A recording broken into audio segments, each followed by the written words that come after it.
Hi everyone. Thank you for coming. Thank you to the welcome to the weekly recap where we summarize what we learned during the week today from our guest speakers. Hey, hey, LT, come up. Hi. Sorry, I didn't. Hi. I thought I Hello. scheduled it. I'm so sorry, everyone. I think it's the first time to be here for me. Oh, Oh, hey, well, hello. nice to meet Welcome. you. Nice to meet you too. It's my pleasure really to be here. Wonderful. Yeah, so on Sundays, so usually during the week we have invited Yeah. guest speakers, and then on the weekend we just go ahead and like summarize everything we talked about throughout the week if people missed it. So that's basically what we're doing. Yeah, anything you've learned? Yeah, exactly. So we usually have during the week Yeah. guest speakers, scientists that come to talk about their research and teach us about their research, basically. Hmm. And so we have that almost every day. And then on the weekend, we have a room to like summarize everything. Yeah, great. And amazingly perfect to create like this room. Yeah, So we it's really wonderful. thank you. I hope everyone is well. I just opened the room. Let me set up the topics. But I think I misunderstood the messages or the things that you've learned during the week because for me because I want to level up my English skills and speaking skills. Um, I'm only focusing with how to sound like native speakers. That's why I learn every day. I listen every day to just make a great progress in learning English, and That's great. yeah, and all what I've learned during the week is just many words, advanced words. Oh, But I don't think so. This is gonna relate to your topic. yeah, that hour is all kinds of science topics. So in the meantime, you can also learn some English. Really? Just Well, learning about and science and English. because Yeah, on the recaps, some of us have missed the rooms, some of the rooms during the week, so we get yeah. conversational about what was learned and what was discussed, and it's pretty free flowing. So, Yeah. um, welcome. Yeah. Thank you so much. Thank you. So, Sure. So the first on Hello, Monday. everyone. Hi Jamie, how Hi, are you? Jamie. Very well, thank you. Sorry I'm a little late. So we had the intro meeting earlier, um, but Dr. Tour will be here later. He wrote me a message, so you know, we will still have that intro meeting just a little bit later. So, yeah. So on Monday, this was an amazing week. I think, at least for myself, I thought it was a really amazing week. We had so many guest speakers and doing amazing work.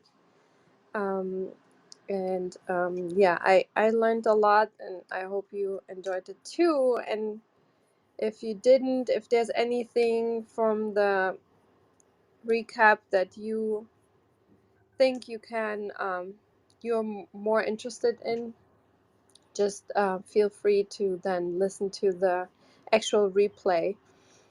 And yeah, let's get started. So, as I said, on Monday we had Dr. Felici here. Um, he is in Switzerland at the Swiss Plasma Center in Lausanne, Switzerland, and he is a research scientist there working on nuclear fusion, and he did a collaboration work that he presented here. The link is on the top of the room, to basically control the plasma with AI, with DeepMind. And so what you have basically to generate at some point, to make nuclear fusion happen, and that it generates more output energy than the energy you put in, one of the hurdles is to control the tokamak plasmas with using magnets. So you have to have a very strong magnet and control these plasmas, and that has been quite challenging. So the approach they took here is doing this through deep reinforcement learning, and it it worked quite well. And yeah, just for everyone that doesn't know why nuclear fusion is important to continuously doing research on, if we get a stable reaction, we would be able to generate so much energy in such a cheap way without having any CO2 emissions that would basically solve all of our energy problems, and also a lot of problems that humanity is facing. So yeah, I don't know if anyone wants to add something. Well, I Plus missed this controlling. room. Oh, Oh, go ahead, sorry, Jamie. sorry, Serena. No, please No, go. go You go ahead, first. You Jamie. first. I was just going to say, plus controlling plasma with electromagnetic fields is very, very cool. Very Star Trek. Please carry on, Serena. Definitely so.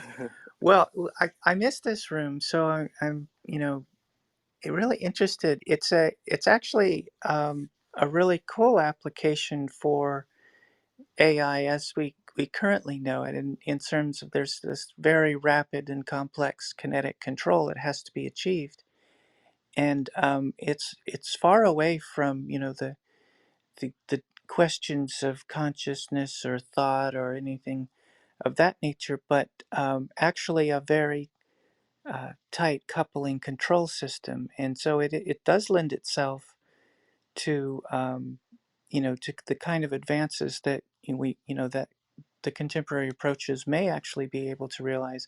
I'm interested in about what were the the main results that were shown, and did it really represent progress over more classical control theory, or the more traditional techniques to try and rein in the plasmas with controlling the fields?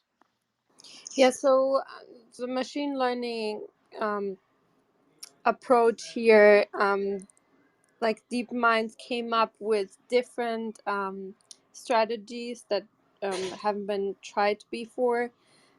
So basically, the axis position and keeping the plasma basically in line. And they tried different shapes to have basically the plasma boundary in an ideal way for this reaction. And yeah, the machine learning approach, they came up even with having two Droplets, I think they were plasma called, wasn't it? boundaries. Yeah. Yeah, Wasn't it droplets they were called? and Mm-hmm. it basically came up like with different shapes and different ways of doing that they didn't demonstrate it before. And figure 2, if you click on the paper in figure 2, it demonstrates the capability of this approach. They came from 0.1 second to 0.9 seconds to have this basically plasma alignment, and then you can look at the shape and then the growth rate. So it demonstrated that you could have this vertical stability and position and shape control could be achieved at in a more fit or in a more stable way using deep learning. Well, and it was clearly in contrast to the previous results, so that we couldn't currently do this without. They did something new with DeepMind that we couldn't do in classical ways. Yeah, I believe it was the deep learning was responsible for, was it 10,000 calculations a second or something like that? Like it was able to keep stability. Please correct me if I'm misremembering, Katerina. But there was so many calculations that were happening every single second that the deep learning was able to continually sort of like adapt and correct itself for to keep a stability going. And then they were making all these shapes like snowflake shapes, which were superior to just making the elongated ones, if I remember correctly, showing the control and showing how best they can use it and everything. Please correct me, did I mess anything up with that, Katerina? Well, that Yeah, particular rate of calculation isn't, it just depends what you're calculating, but classical control theory is very mature, and in the people that work in these fusion reactions, they're very good at what they do. I'm curious what new, what was it, uh, was the DeepMind approach actually able to show something that they just, really couldn't do before? I think the two droplet thing was definitely one, because he said that putting the two blobs of plasma and changing their shapes at the same time was something that was definitely new. Wasn't that right, Katerina? well, they came up basically with more shapes that they didn't come Mm. up before with, and additionally, this could more actively, like, had the ability to rapidly and directly create a ideal configuration under the active um, study, basically. So it can constantly adapt, basically, the ideal configuration. Um, so and they also came up with new configurations that nobody came up with before to operate in high performance discharges. That was another thing that this method basically came up, like that this approach enabled them to do. So these new configurations, they could test the control of these droplets that you see in the figure, the blue droplets, and in which, for example, they came up with where two separate plasmas exist within the same vessel simultaneously. And this is probably an approach, for example, another way of stabilizing this droplet. And Do you know if the fusion folks are going to adopt this? I mean, was it such a groundbreaking thing, or was it, you know, uh, yet another demonstration of DeepMind that is a, just a demonstration and isn't going to make its way into production? I'm not sure about production, but they are still continuing to improve this and work on this. He was very careful to make any claims about when we actually go into production for plasma, like Mm-hmm. for nuclear fusion.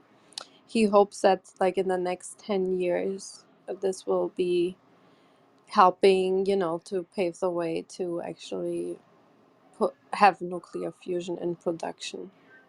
So yeah, I but believe, they still say there's still investment and investigation required to develop a feed-forward coil current programming Hmm. that can be implemented in real-time estimators and to tune control gains and successfully take control after plasma creation. So that's still something they have to, and they are working on. So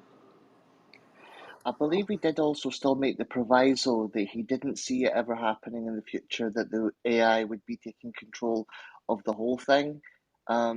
He pointed out that AI was like very powerful and important and taking over, say, some calculations, allowing like the human to monitor overall. Because I think there's the question, could AI essentially just take control of the entire whole process? And he says he couldn't really see that being something that would be advisable or at any stage like this. Like human Well, oversight would well, still sure, very yeah, much you have to don't. be. Right, Yeah, you don't yeah, hand over the fusion reactor to DeepMind, but right. I would imagine what it would look like is starting to examine some of the the trained networks that perform well and how those might be cooked into FPGAs or actual ASIC circuits for more performance of those algorithms. And it just if it were to start to if you could identify pieces of function that you want to pull out and focus on and burn into ASICs, that's the kind of thing that progress would look like in towards adoption of this. But it's interesting. It sounds like they have something, but whether it gets adopted, we can watch for.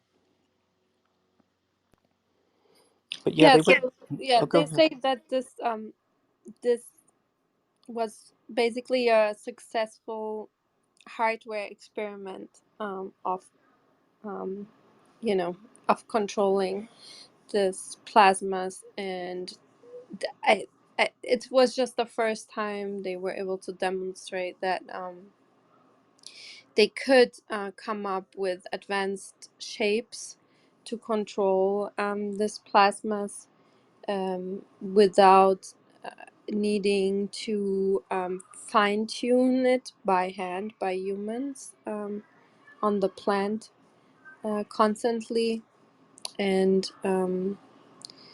they used this free boundary equilibrium evolution model, and that this model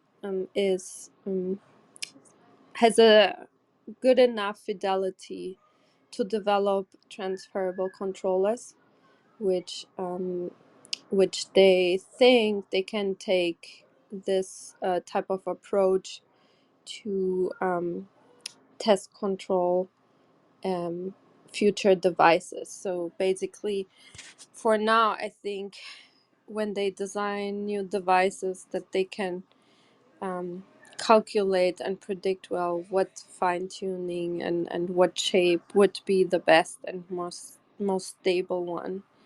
Um, yeah, Did and they that's say did they say anything about their training protocols? I mean, I imagine there were simulations in the training set, but they actually got to control an actual reaction, huh? And hold it stable longer than before. Did they comment on the training protocols? the DeepMind team was not there, so we didn't talk too much about the detail Mm-hmm. of how they trained and so on. So yeah, Okay. but maybe well, he was really nice and pretty open to coming back. So we definitely told him we will invite him back, and hopefully with the DeepMind team to have more details there. I have his presentation. Let me. Should I add the presentation? Oh no, we just used. I'm sorry, we just used the paper actually. I thought that we. Okay. presentation. But yeah, he didn't go too much into detail, like not more than it is discussed. That the neural network architecture that is discussed in the paper, they use an MPO with two neural network architectures. The critic network and the policy network, and both networks adapted during training, but only the policy network was deployed on the plant. But yeah, they used this to really control a real hardware plant basically. It's um, fascinating. It's certainly something to watch for as progress continues. the the inputs were combined with the hyperbolic tangent function value and the last commanded action, and fed to a long short-term memory LSTM layer that was 256 units wide, and the outputs of the LSTM layer fed to a multi-layer perceptron MLP, and that had hidden layers of 256 latents each. And each Hmm. of these layers used an exponential linear and nonlinear unit nonlinearity. They used the linear to output the Q value. Yeah, and so on. Pretty standard stuff. I mean, Yeah, it's amazing they exactly. got anything at all. So I suppose if they are on the road to adoption, they're not going to tell anybody for a while.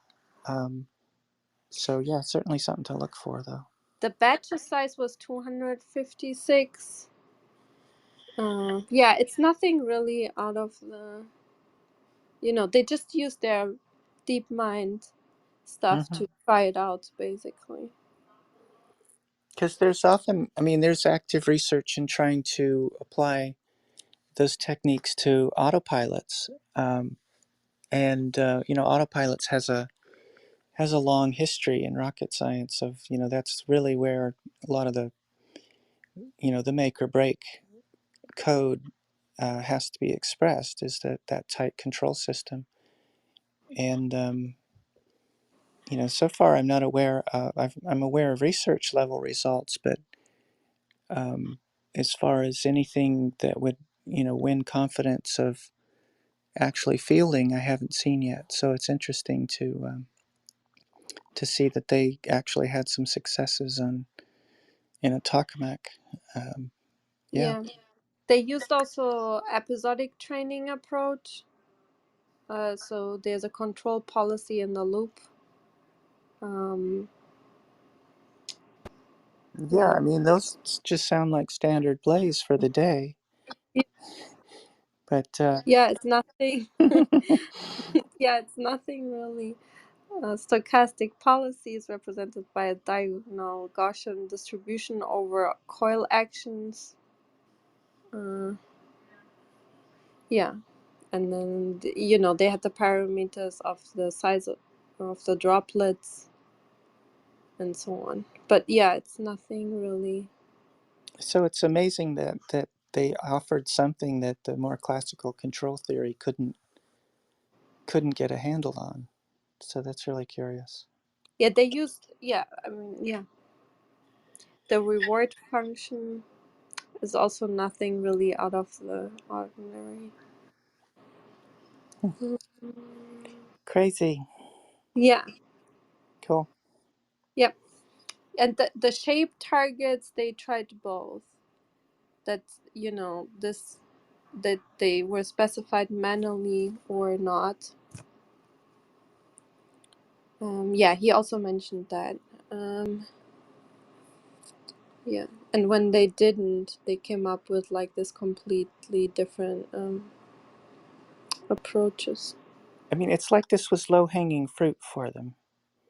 Yeah, that's how he also like he said, okay, I contacted them and they immediately said yes, and it's pretty cool that it worked, basically, type of thing. So Pretty Yeah. cool. It worked. Yeah. Okay. I'm waiting for my energy bill to drop. I hope you're comfy. So we have next we had Dr. Bolton here, talking about mental illness, early related to early stress, like early life stress, and how glia function is affected. That was a pretty cool. Oh, is it not working just with the DOI? I'm sorry, I have to go. This And, was a cool talk. I was at this one with the microglia. Yeah. yep, that was really cool. Well, this is right. This is the one where the essentially the mice are born too sensitive, and the glia has to go in and prune the synapses to get it into a more effective range, so they don't just freak out all the time. Exactly. And like that the glia are highly involved, and that this early stress induces like induces that the glia don't prune if enough during development, and there are too many excitatory synapses, and this then in adults later on leads to like way too stressed out or vulnerable, that in adult they are vulnerable due to stress, and they don't have like um, adequate stress responses. And she used like really cool tools that people usually use for neurons in glia. And yeah, I was really impressed, and this was a really, and it's also a really pretty paper. If you want to see pretty images from glia neurons, Oh yeah, it was. different colors. That's how you get the cell on neuron paper, is having these pretty pictures. But it really seemed like the result was transferable, and we had this discussion about the impacts of stress on childhood experiences and how they have this prolonged effect throughout adulthood.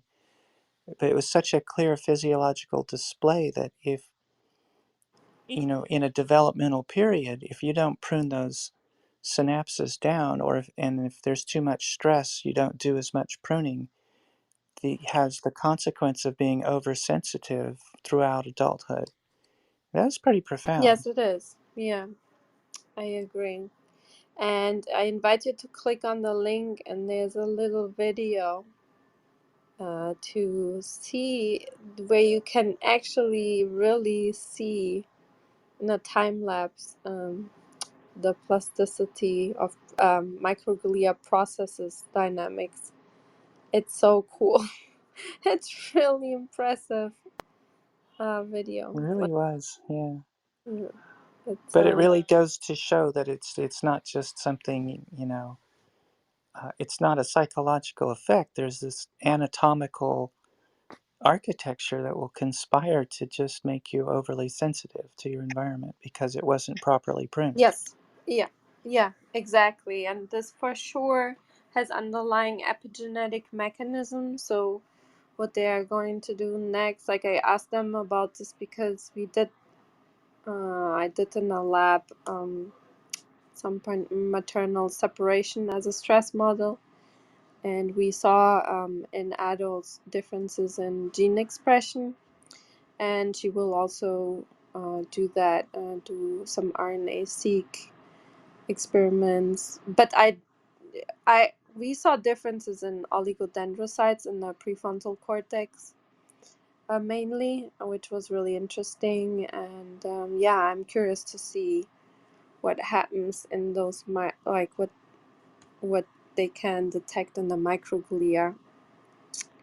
Um, yeah, so I hope they have laser capture or something where they can um, cut out fresh specific cell types. So that's what we had. Uh, I had a mouse model that had the fluorescent marker in the specific cells we wanted, and then you can have a laser that targets those, and then you capture that tissue just from those cells. It cuts out in 3D, and then you can specifically do RNA sequencing on that. So yeah, it's a pretty Oh, cool. cool. That sounds really cool. It's really expensive. It's from Leica, but the Leica one works really well. It's pretty cool.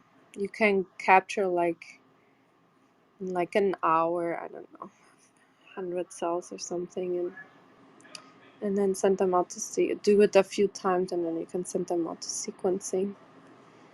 Yeah, but it's pretty expensive. But there are some universities have this as a core facility. We were just lucky to have this in the neighbor lab. But yeah, so let's see. I'm curious to see what you will get out of it, because it's for sure some epigenetic mechanism that regulates that throughout life. And it would be then also interesting to see in the future if this goes on to the next generation or not, this vulnerability, or if there's an age-related vulnerability. Like, there's so much you can do from this is just a starting point, right?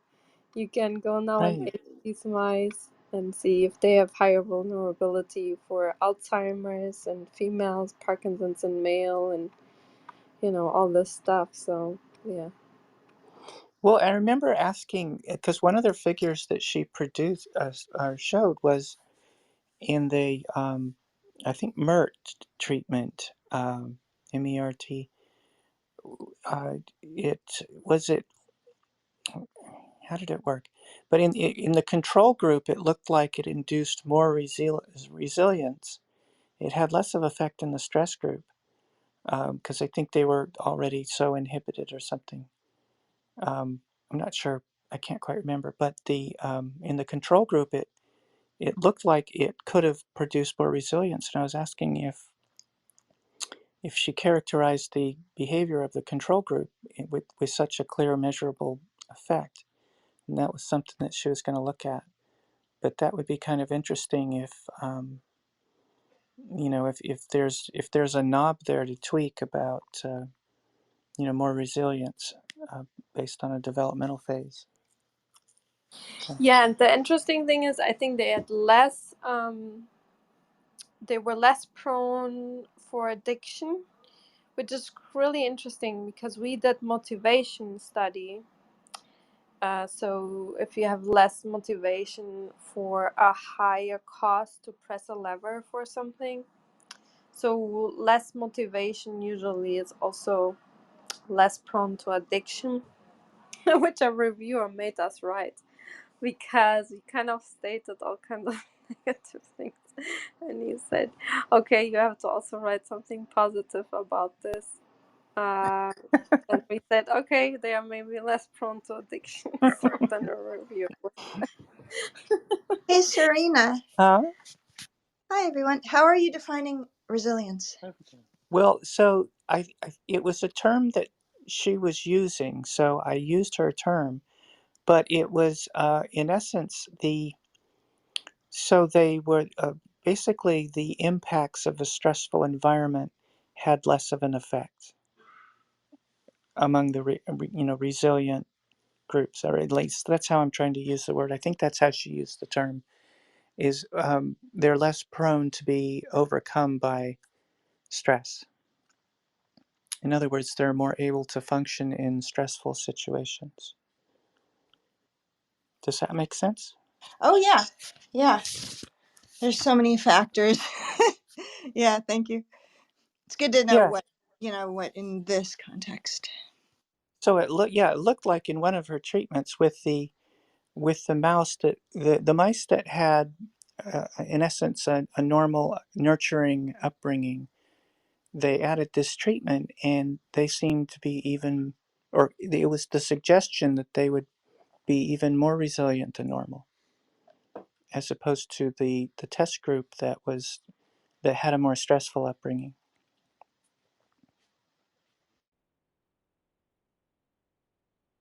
or I should say the control group with this treatment looked like they would be more resilient than the control group naturally, was what was interesting.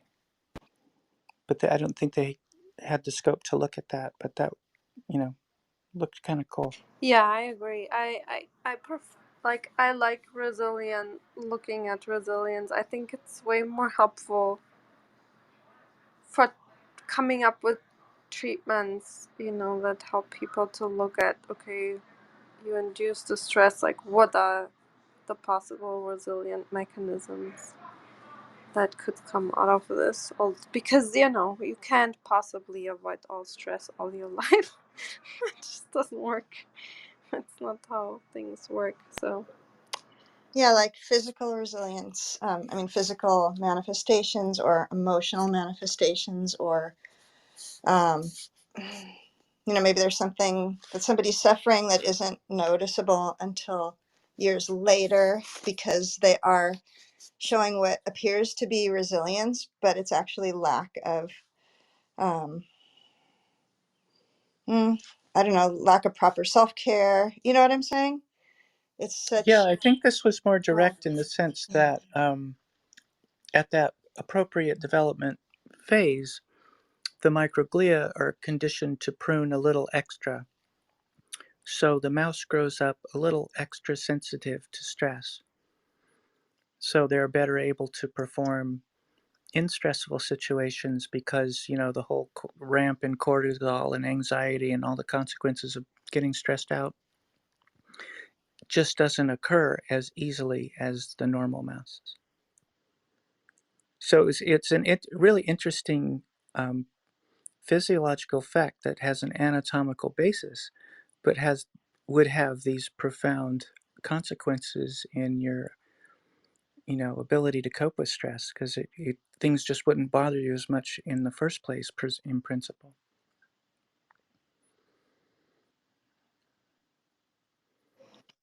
yeah, I think it's one of these studies that um, are really amazing because they open up so many new avenues of research.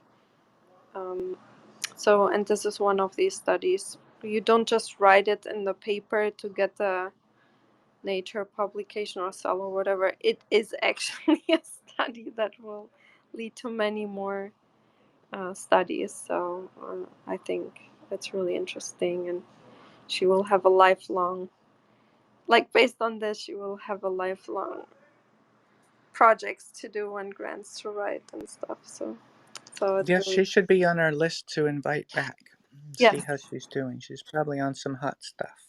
Well, maybe can I sidetrack a little bit in this same vein of something? It makes me think of when in classrooms, in a conventional classroom, kids are being taught mindfulness, and in a way, to me, it's teaching kids how to cope with a cruel situation. That schools really need to be transformed and not subject children to things like standardized testing and being in a situation where you're comparing yourself with your peers and that kind of thing. So that's what I keep thinking of.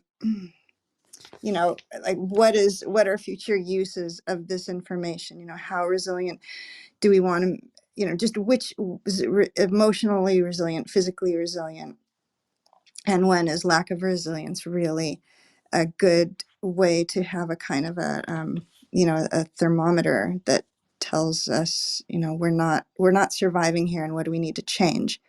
I guess that's what I'm trying to say. Like when does lack of resilience, is it so necessary because it can sound an alarm, so that we're not looking at creating automata that can deal with nasty changes in the way we expect people to survive. Thank you. That was my sideways. Well, yeah. I mean, because in some cases, like, well, even in the example you used, um, increased resilience might help you with coping with being bullied, but you don't want everyone to just not care about being bullied. You'd want to address the Right. bullying. That's yeah, exactly. Yeah. Yeah. Yeah. Yeah, but having resilience gives you the strength to fight back, right? To not just Hmm. freeze and do nothing about it. And that's how we measure it mostly also in animals. If they just freeze or if they try to either avoid it or do something about it. So that's why I don't think decrease in motivation is something positive, but you know, in order to be allowed to publish, we kind of had to say something like that. But so that's for sure not an increase in resilience. To have a decrease in motivation or just being more compliant, it's I don't think bouncing back or resilience has anything to do with just letting people walk all over you. It's the strength to do something and bounce back and get back to your life and not just become depressed and can't speak up or do anything. Like that's for sure not being resilient. We are not saying Yeah. just shut up and continue like letting this happen to you. That's not what I think the definition of resilience is. It's just something terrible happened to you and you're able to, out of that situation, um, continue and improve your life and do something about it and Well, stuff. and like take the example of either, a combat surgeon or someone delivering humanitarian aid into a conflicted zone. There's all kinds of stressful things that are going to happen. They'd have to have a great deal of motivation to just endure them, and resilience would help them continue to function in that endeavor. So yeah, I agree, Katerina, that the lack of motivation, it would just, they wouldn't do that in the first place. So they're two different things, right? Yeah, it's just a depressed state for me. Like if you just keep letting it happen, for me it's just a depressed state. And yeah, that's not uh, what we mean by resilience. It's quite the opposite, actually.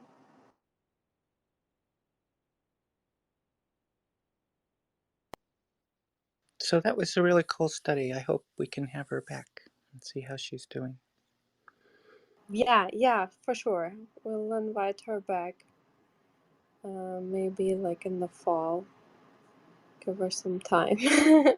Okay, we had next Dr. Bolani, and he is really interested about fatigue versus energy.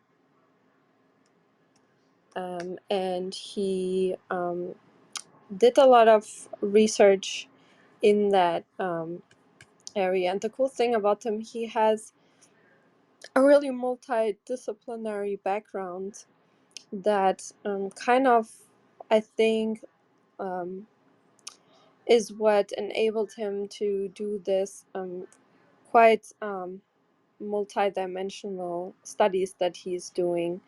So he also teaches physical therapy and biology, and he measures, like in this research, the focus is measuring energy and fatigue. What is it actually to be fatigued versus having energy, and understand how energy and fatigue impact function, and then how he can develop intervention to improve these moods. And they are also actually using machine learning to predict energy, fatigue, depression, and anxiety currently.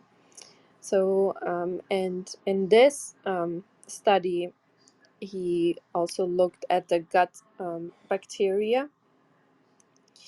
Um, but his talk, he gave a really good background information about the definition of energy versus fatigue, how different types of treatments could impact these states, and how diet also influences the gut microbiota composition, and how, for example, one food group like processed meat was correlated with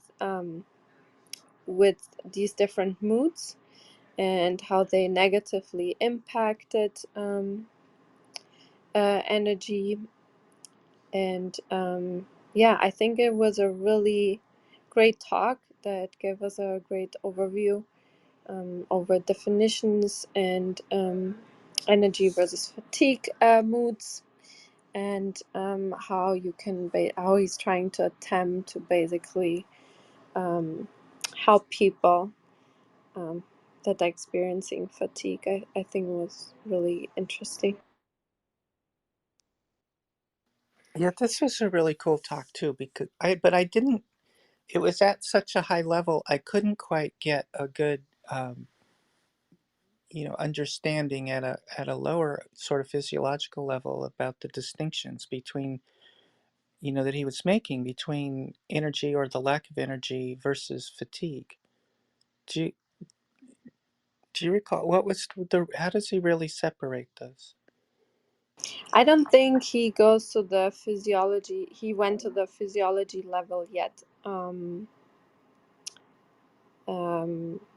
yeah, it's more about. I mean, he mentioned then biological correlates of energy and fatigue. What was measured, in previous studies to be involved, like dopamine, annexin, mitochondrial function, resting metabolic rates, metabolic gut microbiome. And then, yeah, in this study, he looked at the metabolic gut microbiome, but also fatigue was more, he correlated more with serotonin, histamine, and then inflammatory markers.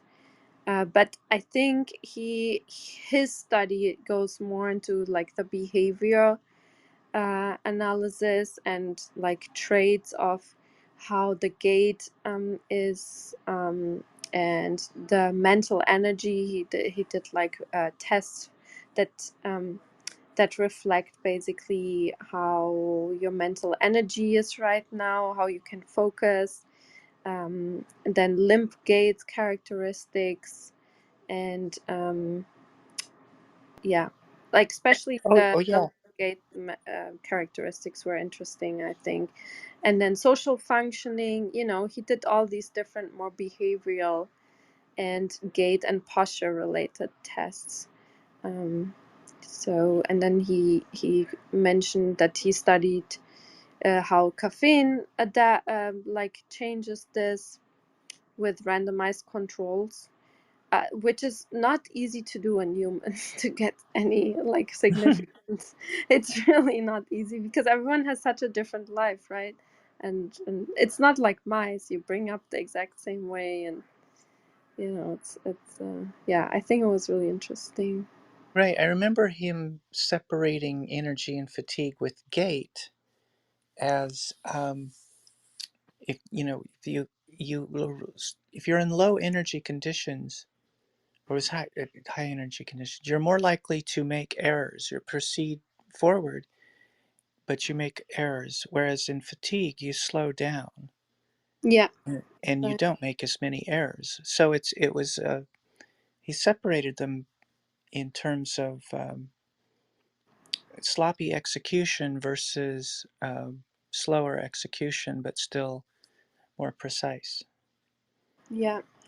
And then he also did a study looking at to predict what the post-COVID outcome is on fatigue versus energy. And his models, his machine learning models, had like a accuracy of 68.4%, so tenfold cross validation. And yeah, and then also he looked at what like male versus female, like for example, in women, energy when exercising with another person is higher, And then in man, the energy is higher when they performing group exercise, which I thought was interesting. Maybe it's that motivation to be like the alpha male in the room. I don't know. Versus Yeah, women. that was interesting how how he actually got data that separated in that sense. And Yeah. what does that mean? Right. Yeah, it's interesting that he looks at the data in such a different way. So it means for me, what I like about this, how he analyzed the data and the results he comes up with, is that he must have a relatively unbiased way and just look at the data and see what it says, like not with having some assumptions. That's a little bit to me what his results show, I think, because it's not like this classical streamlined story. We looked at this and this was the outcome. He has a lot of data, and then that is what the data is showing so far, and then let's continue to see how we move forward, type of thing. I like that. Hmm. He had, I thought, a unique, well, it wasn't, I really appreciated his sense of compassion and his ability to listen. And you were saying too, interpreting the data, that he did it with what should be characterized as an unbiased manner, because he started the talk with acknowledging that different groups of people are living through and subject to different levels and types of stress, that will show different outcomes. And specifically, he mentioned women will You're acknowledge muted. that, and having a researcher acknowledge that and incorporate that into his presentation meant a lot to me, and I hope that that's something that we'll see more of. Yeah, I agree. And there's, for example, one neuroscientist that I know that does this, like Miguel Nicolelis. He's pretty famous, accomplished neuroscientist, and he kind of went backwards. He developed all these very fancy techniques and technology, also what Neuralink is now using, because most of that stuff was developed in his lab at Duke University. And then he started to actually asking patients, what do you actually want me to do? Like, what do you need?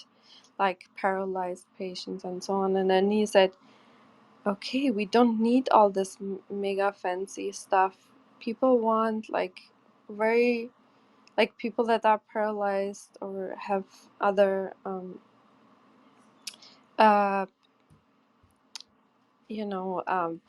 disabilities, to like solve everyday problems. Like they want to be independent in everyday life, just get their own food and without asking for help and so on. And then he went ahead and developed technologies that are not so fancy in a neuroscience way, but just pretty relatively straightforward to help people in a non so in that you have to drill into the brain type of thing, because most people don't want that. So, and I think he's in that regard very similar, and I agree. It's not very common. You don't get all these fancy grants if you We're don't do. actually helping people in the way they want. Huh? Exactly, because you have to have fancy innovation in there and this and that, and that's not what most people need right now to get help, basically. Yeah, novelty versus utility to the people who are actually being supposedly helped. You see this a lot in COVID.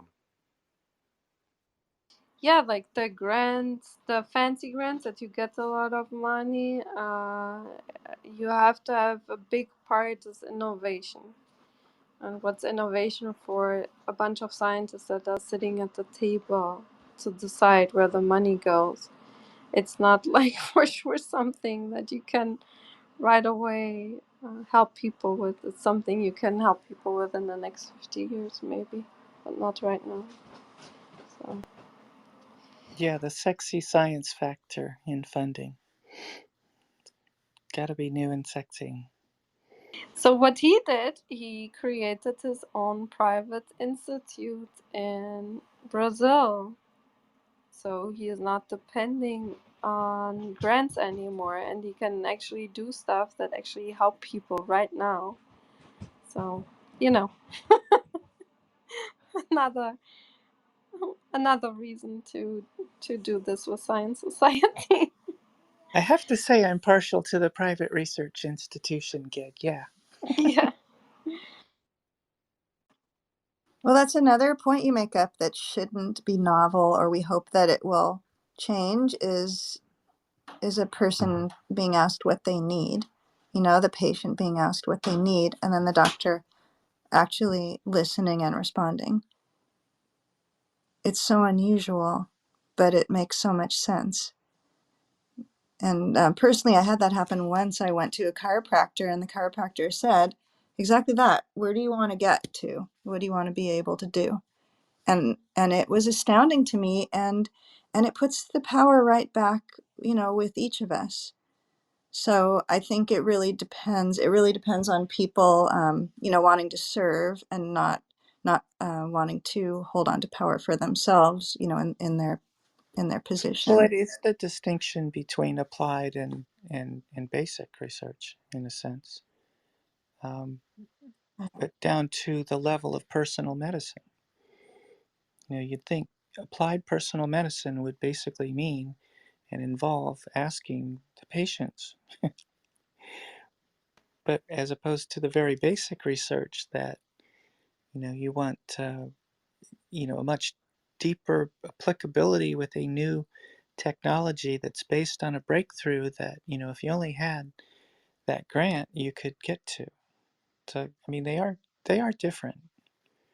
Yeah, so But that's why I suggested something. People said I'm crazy a while ago. I suggested to make clinical trials public trials, basically. So all these companies and research institutions and clinics should put their clinical trials out there in a way that everyone can understand, and let people sign up for them, to the ones that make the most sense for them. And the clinical trials that get the most signed up patients will actually get the funding for it, because that's what people actually need right now. So, but yeah.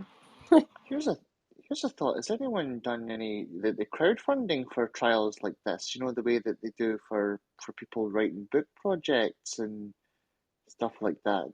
I was That's just going to probably go there. It been, sounded, Katerina, it sounds like that would be the crowd-funded clinical trial. Yes, yeah, exactly. just Yeah, you because don't ask from the patients the money. It's just what the patients actually want to get solved and get, applied. That is the ones that you give funding, not like some fancy ass bullshit, another aspirin type or whatever. The stuff that people actually need. How do I know, as some neuroscientist, or that never had this disease or never had any of this, how do I know what people actually need and want solved in their everyday lives? uh, I don't know. Yeah, we should ask them. That's the issue. Patients are generally not involved in the design of these studies. Um, and then with the whole funding part, so for example, there's a condition called dysautonomia, and they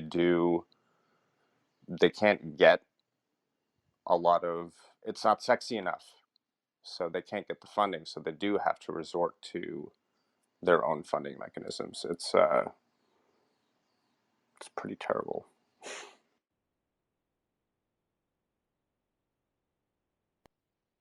So yes, I love those socialist ideas. Is that so? I don't know. It's just, like ask patients what they need and what they want solved, and give funding to that. I don't know. It's if it's Well, um, it's fair. and It's fair to look at it in that way, in the sense, like for the example, the pharmaceutical companies, they're going to want to sell you a pill that you have to take for a long time. They're not interested in a low-cost cure. That's not their business. So yeah, that contaminates all kinds of things that would be a sensible way to proceed, but business gets in the way. yeah, if a company can completely come up with their own funding, that's their business then. But as soon as companies and clinics apply for public funding funded by the public, I feel like that should be the way to go. Some 10 academics in the room that never had this disease, why would they be better able? That's like this arrogance and this snobbyism of people with a title. I mean, not like you had to go through a lot of shit to get there, but you still didn't go through having that disorder, knowing what you actually need. So, like back in time when like some old guys designed stuff for women, clothes for Oh, we're going there, are we? women. It's the same way, right? Or some tampons and pads and stuff. Like it's the same logic, right? Why would some old guy design what like a woman needs when she has menstruation going? Okay, so I remember looking through a really old magazine at my great grandmother's house when I was a kid, and it was a Good Housekeeping magazine, and there was an ad that was use Clorox every time you douche. And I brought Oh, this Oh Oh my God. I promise you. I brought the ad up and I showed my great grandma, and my great aunt was also there, and she said, "Oh yeah, of course." oh my God. So yeah, there are two layers, in there, but yeah, Jeez. what you said. This was a ad written by like Trump's people, yeah? This was a very old. Uh, I mean, was Trump even? Yeah, it was bad. Let's say it was bad. By the folks that brought us Trump. Yeah, like back in time when you look at old magazines, how they were done, like women magazines was all done, by men that weren't good enough to do real stuff, and then they came up with advertisement for kitchens and I don't know, whatever they Well, thought. engineering's another example where it's so heavily dominated by men, and the products that come out for women, often reflect that. Well, geez, we really need more women engineers. Yeah, exactly. For women by men. Yeah, that doesn't really sound like it's gonna work so great, huh? Well, and it's it doesn't reflect proper analysis of use cases and the market that you're actually targeting, and but even yeah, it's a deep problem in engineering. How breast pumps used to be. How brutal. Like just that. Variations from the farm. Oh my God, Yeah. it's so First of all, the sign is you shouldn't be working. So now let's torture you because you choose to work and use a breast pump or whatever. Anyways, we had Dr. Gabeline here. He talked about he's at the ETH in Zurich. Um, he is a researcher there, and he will soon be actually at MIT. He is moving to MIT in the fall. And he talked about this mitochondria research and how he managed to transfer or transplant mitochondria between living cells. And if you don't know, the job of mitochondria is making the energy that we need to live. And it has, like, this, being able to do this technique will open a lot of new avenues for rejuvenation at some point, because if your mitochondria get old, basically your cells, it makes a very, just imagine having like an old coal plant in your cells that produce a lot of pollutants, and then you have like the smog in in old London, all the smog going on, and then everything dies. So that's basically what happens when mitochondria get really old. They make a lot of It pollutants. was a particularly grim rendition, but yeah. I'm trying to imagine the teeny little smokestacks in every cell in your body. Yeah.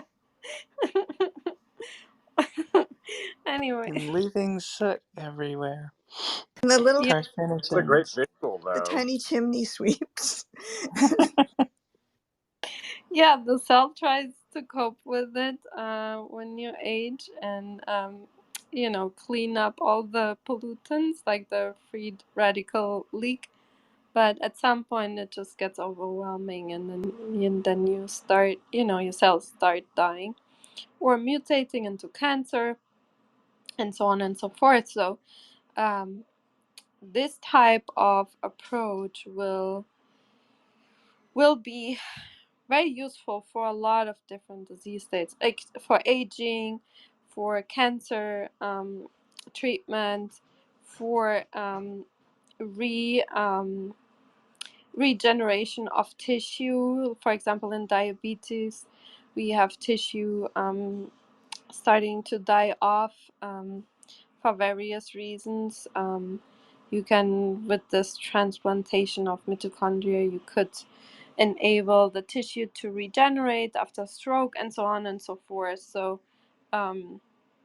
without healthy mitochondria, there's no life, basically. And if you take young mitochondria, um, you can basically, make the cells healthy again. And this also gives a lot of insight in what, we mostly inherit like we inherit, mammals inherit mitochondria from the mother, and they are really evolutionary conserved. They didn't change much. But the curious thing is actually that during lifetime of a cell, they mutate a lot, but then in the germline, they are so highly conserved, which is by itself a really interesting thing. And yeah, a lot of to do this transplantation, it will be interesting to see how compatible different mitochondria are. If we can only transplant basically the same type of mitochondria to another cell, if you can mix them up, and a lot of basic cell function questions will be answered with this. And yeah, I'm really looking forward to what is coming out next, because he mentioned to going into a bunch of these fields, and the rejuvenation, but also looking at basic cell function related to switching out mitochondria, putting news in. So yeah, it's amazing. It's so cool. So I missed this talk too. Was he able to show results for successful transfers, Yeah. or how far along is he? Yeah, he was able to do this successfully. Yeah, it's not that easy technique to do. This you basically just imagine you have to use this this cannula to suck them up, put them on a string. Basically, he explained that they look like a pearl string, and look at if they are healthy enough, and then very carefully transplant them. And yeah, he showed that they were accepted by the cells, by especially by the primary keratinocytes. He showed this, and there's like in this presentation there are like images of showing how much degradation was, how much fusion, how much percentage in the cell. So yeah, it was successful. It's quite amazing. So. It's so amazing. Sorry, Serena, go Wow. ahead. No, I was just saying, wow. Go ahead. Yeah, and wow, who thinks of doing something so tiny? You know, I love that. You know, that he's thinking, you know, maybe got crappy mitochondria. Okay, let's give you some better. And I wonder if maybe there could be, you know, something that could work alongside. You know, like how is the cell that has the newly transplanted mitochondria? How will they, you know, will they transfer this to other cells? Does it just need to be in one organ? You know, like, will they be able to outcompete the old cells with old mitochondria? And I think mitochondria help transfer viruses between cells. So maybe viruses could help somehow. Yeah, so Um, that's interesting that you say that. He said they had recent results that a few innate cells of like mammalian and human cells do this transfer under very specific circumstances. So that's also something he wants to do now in the future, to analyze exactly how they do this transfer and then use this in a real organism, because that would be the only feasible way to actually do that. So yeah, great, Victoria. I almost forgot about this one. Well, if it does happen under very specific conditions, perhaps you could induce those conditions. I don't know what they are, but that would be something to look at. Yeah, exactly. That's what he said. Befriend the viruses. I wonder if there's a way to just do stem cells, implant them, and then they'll proliferate, perhaps. Well, stem cells would already have really nice, shiny new mitochondria, right? Or maybe it would be like in the case Yeah. of a diseased stem cell you're thinking of, Dennis. Well, wouldn't the induced pluripotent from, say, like blood, would still have the old crappy mitochondria, right? So I think this makes a lot of sense in tissue that doesn't regenerate a lot.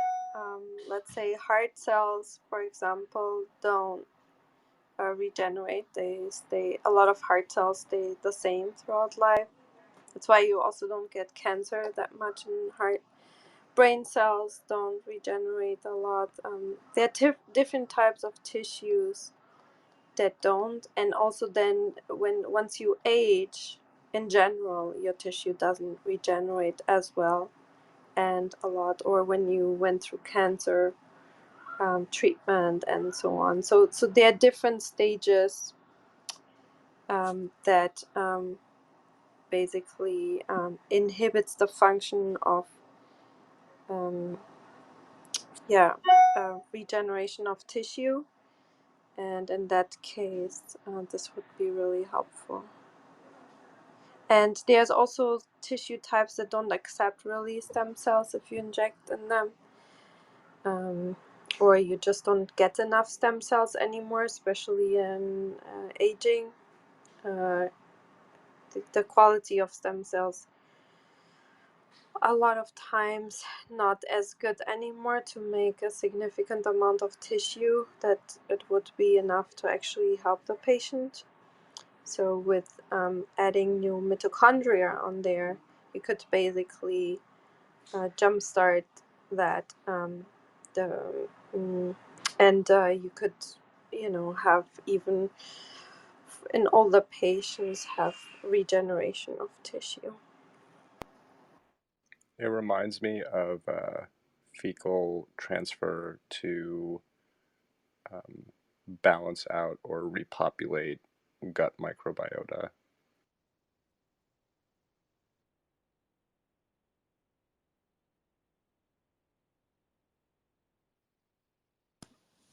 That's, but that one they just, yeah, I guess like you're saying, if the new colony comes and takes over from where there isn't. I mean, that's such it's like, of course, obviously gross, but such a great idea.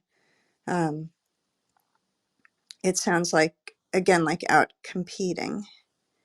You want that transplanted biota to out compete. But without, what did he use? Did he use a tiny filter and a little tiny probe to do this, and a So little tiny, vacuum? tiny needles, and yeah. Now I switched the presentation, but uh, I'll share the presentation. Like there's cool images on how he did this. I think he did a really good job at explaining this in the presentation. Yes, I saw his diagrams. They were just beyond belief. Sorry, go ahead. I'm done. Oh yeah, yeah. No. I put it in the chat again, the presentation for people if you want to look at it again. Yeah, we have a couple more to go through. So so we then had Dr. Uyin, and I'll let Serena present it because she was the one that engaged. So go ahead. Well, this was really cool in the sense that, yeah, it inspired a lot of discussion. But they were looking at ways of, let's see, so their technique found, they started with dipeptides. I can remember this. And they found it, they used an environment with ATP and a particular endoaminase enzyme. And what they were looking at is how the system would evolve and end up in clusters on aggregates of these more extended peptides. Um, and what was initially presented as a kind of an irreproducibility in the sense that the complexities are there that you don't always get. It's a kind of a box of chocolates reaction where you don't always get the same thing every time you perform the reaction. And there was discussion about how that would happen in terms of initial events changing the energy landscape as the reaction would progress. And so the early products of the system take the system down a different, in principle, somewhat unique course. So you get a variety of results. But there were some basic themes there that were really fascinating. Some of these peptides would aggregate into these stable clusters. But then, yeah, we got off into more of a reaction or a discussion about other ways to, use that as a feature for designing more interesting chemistries. What other kinds of templates could be put in, and of course, we ended up in clays, and they got kind of excited, and they may actually pursue some of that work. I've had some follow up discussions, and I really enjoyed this talk. It was very fascinating. But I mean, what did I talked too much about it during the time? What did everyone else think about it? I mean, Yeah, I think it was a really fascinating discussion. I had a lot of fun listening to you guys discussing this. So, and I think it's a really important basic science paper of this year. One of the very important ones, I think, that going along with Marco Pettini. So I hope they look. Did you have the background discussion also about his, and if that Oh, that's right. Yeah, the possibility that these clusters that emerge would have a similar, resonance in natural modes, and that if they, to the extent that in the Patini work, that they would have oscillating dipolar modes that are similar in frequency to these others, then you would actually have a long range attraction that would drive them closer or into more synchronous behavior. So that was kind of cool too.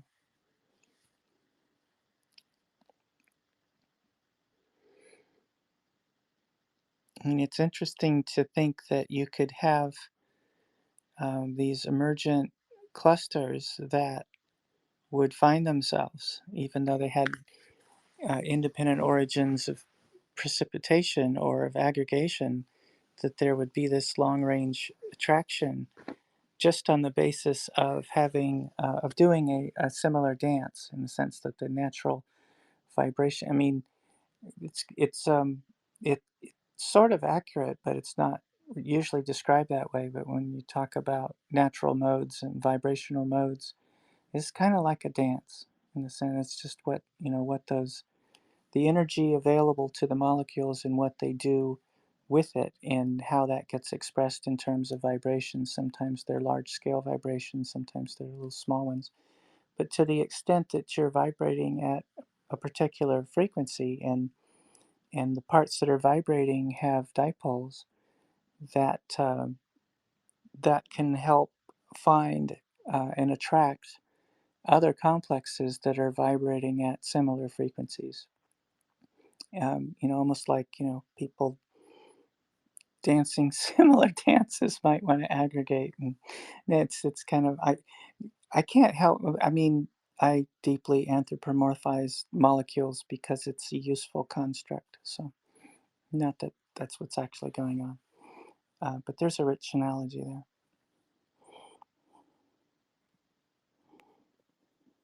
Yeah, and then yesterday oh, did you want to say something? So No, I'm just applauding the anthropomorphizing of just about anything. I don't think you can get through chemistry without a deep anthropomorphic analogy to chemical behavior, but that's my bias. Agree. yeah, and then we had yesterday a room that was, I mean, she was so amazing and so smart.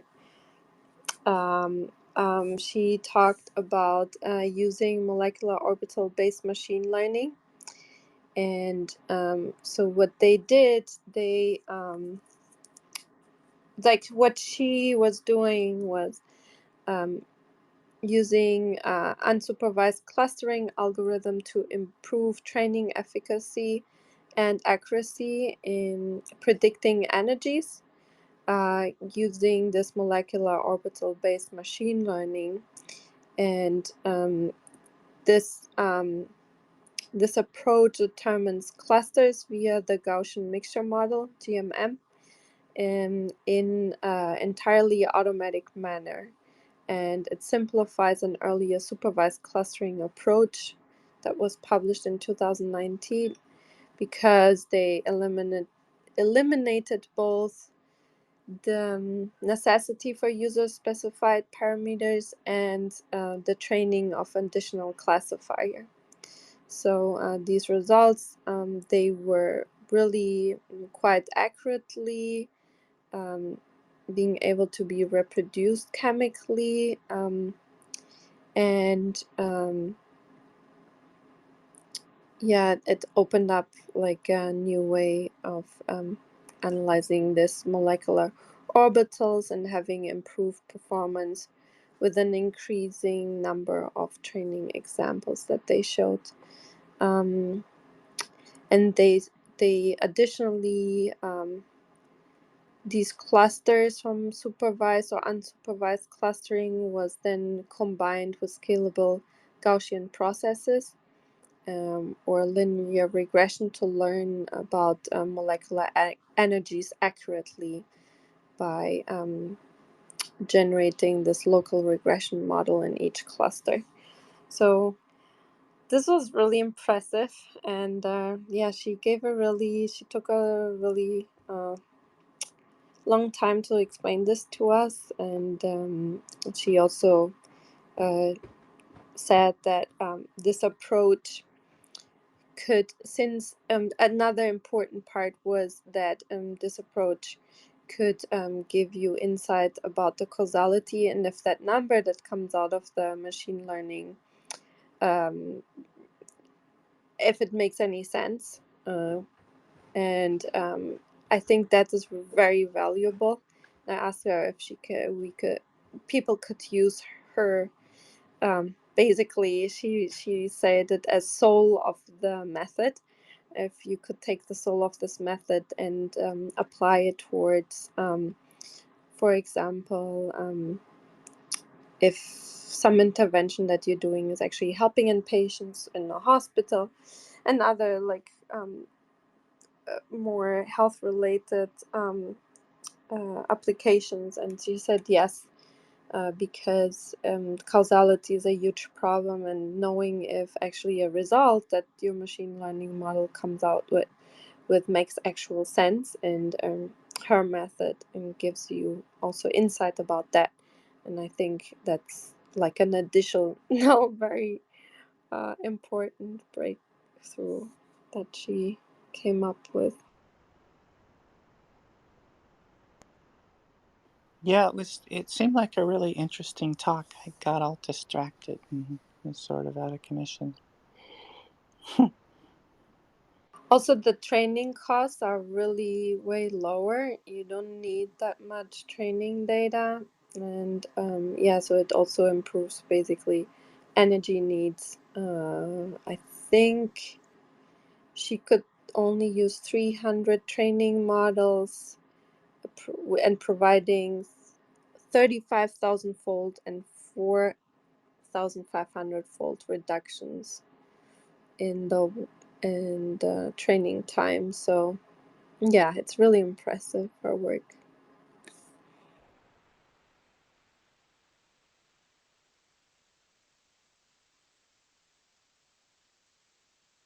Okay, and with that, we had like a roundtable discussion, but usually we only, talk about, oh, shoot, we have one room that we almost forgot. Dr. Guo's room, and how dogs recognize dog and human Oh emotion. yeah. Oh no. And this was such a great room, and it's also so important. So usually most species recognize in the same species emotions, and even with that we humans struggle. But dogs do a pretty good job in recognizing and adapting to human emotion also. So it's basically the perfect model um, to study how organism recognizes emotions and then generates a output that makes sense.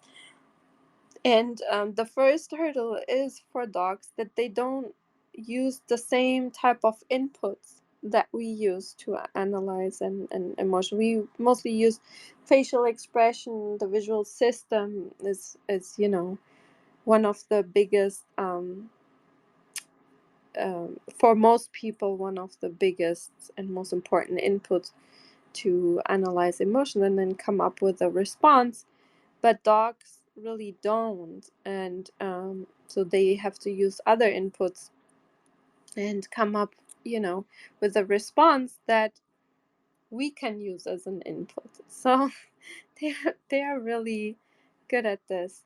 And yeah, so he had to come up with experimental models that address that and kind of overcome previous limitations and human thoughts that they had to just use the visual system and facial expression.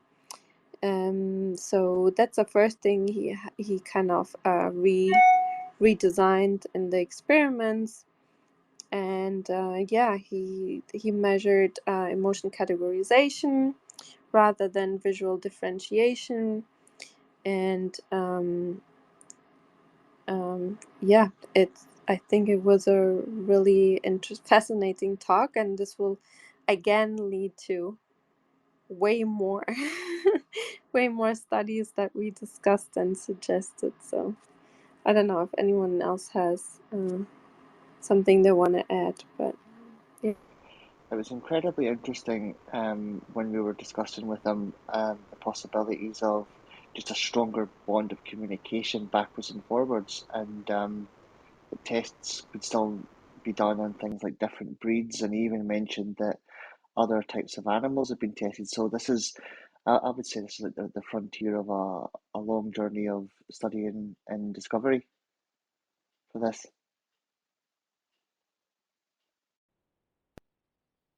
Yeah, it was so provoking in the sense of wanting to know more about, you know, how the relation between how it's processed in dogs and the emotions and how they're represented. And um, it, the speaker was very careful to not overstep what we know, and he was, you know, quite clear about how we know so little about, you know, what's going on in a dog brain, let alone our own. But it was really fascinating, and I keep thinking it's a good basis to help interpretation. But it's hard to get, you know, it would be hard to do those experiments to really like fMRI on a dog while it's doing it. It's hard to, you know, the practical aspects of getting good data are difficult. Didn't you also mention, Katerina, one of the things you liked the most about his particular approach was that he was willing to question established methods? Yes. Yeah.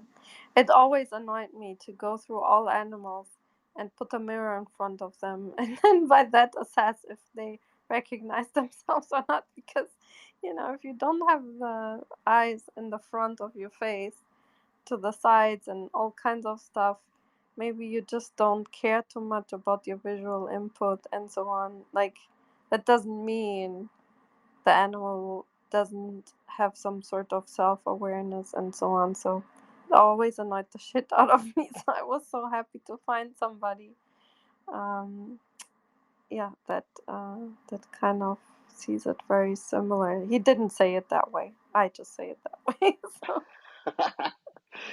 But it was really good. It's really good to know that there's always people questioning what we already think we know, right? I mean, this is how science can really push forward. It's not just about establishing something, going forward and forward and forward. It's about checking our notes and going back to what's already there and seeing that happen. And that's really seeing science at work, the spirit of it.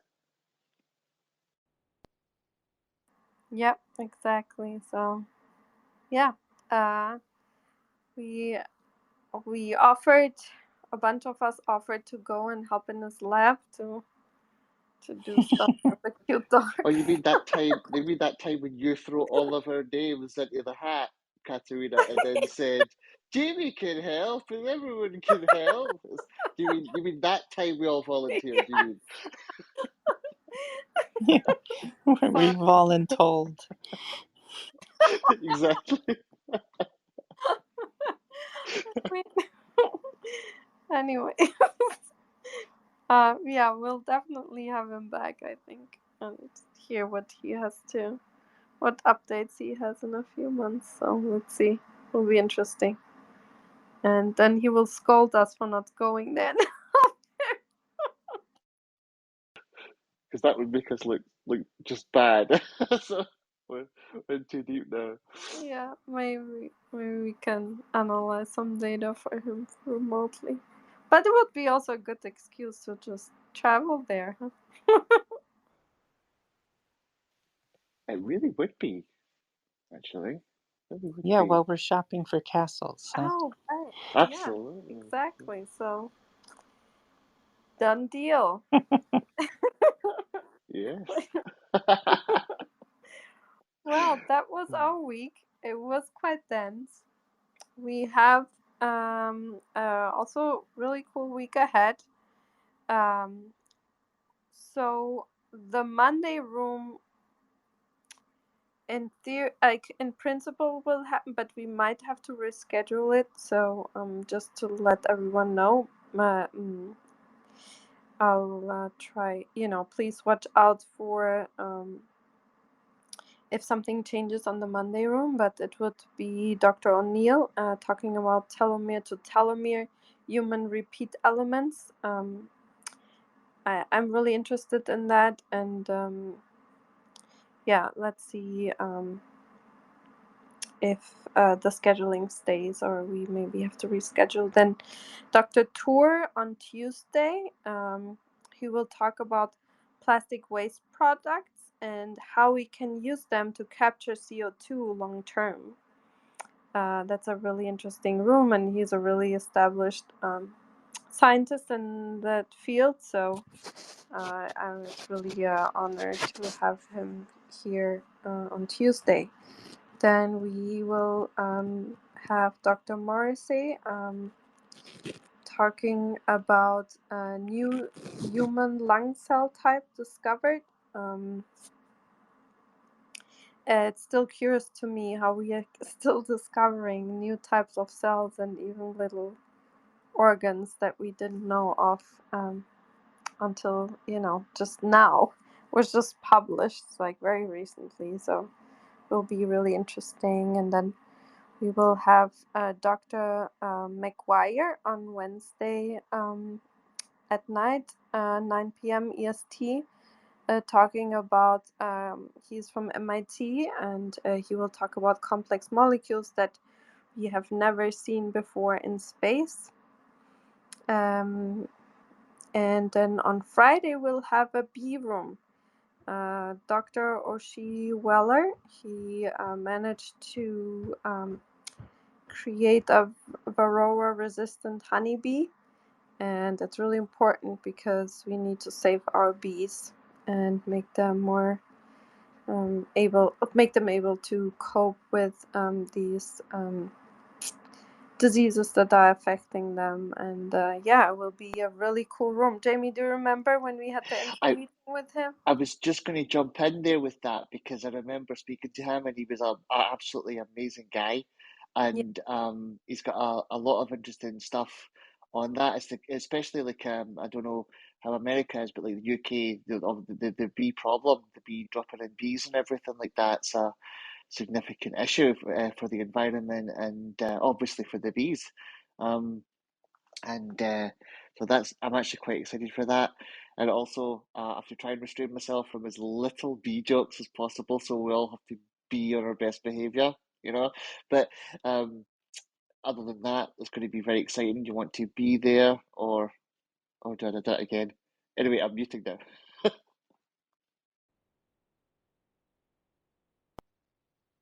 yeah, he was very fun to talk with, and he's a really nice, and his work is really interested and important. So yeah, I'm looking forward to this next week, and yeah, hopefully hear you all back soon. Come back, ask questions, engage with our guest speakers, and yeah, give feedback. If you have any suggestions, let us know. Or if you have some research that you think is important to invite guest speakers. Thanks for coming back and being part of this group, everyone. And yeah, it's a Yeah. great pleasure. So thanks, everyone. Thank you very much, Been another everyone. great week. Hope to see Look you forward all to the next next week. week. Thank you, Oh, everybody. Three. Appreciate everyone here. Yep. Thank you. Bye. 3, 2, 1. good Bye. night, everybody. Bye bye.